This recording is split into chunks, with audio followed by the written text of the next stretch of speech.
Aliando Syarif comeback main sinetron setelah beberapa tahun terakhir lebih aktif main film. Sebagai penanda kembalinya Aliando ke dunia sinetron, ia ikut membintangi sinetron Keajaiban Cinta dan memerankan tokoh bernama Darwin.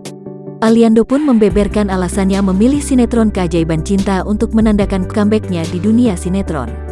Ia kembali main sinetron, terus yang dipilih adalah Keajaiban Cinta karena ceritanya aku baca menyenangkan, ucap Aliando Syarif dalam jumpa pers virtual, Rabu, tanggal 19 Mei tahun 2021.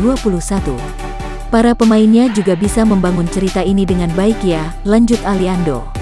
Aliando juga memiliki alasan sendiri untuk bisa kembali mengambil tawaran bermain sinetron. Sayangnya ia belum mau menceritakan alasan tersebut karena bersifat pribadi. Ada beberapa pertimbangan yang bikin aku mau balik ke sinetron, ada alasan pribadi sih, lanjutnya sembari tertawa.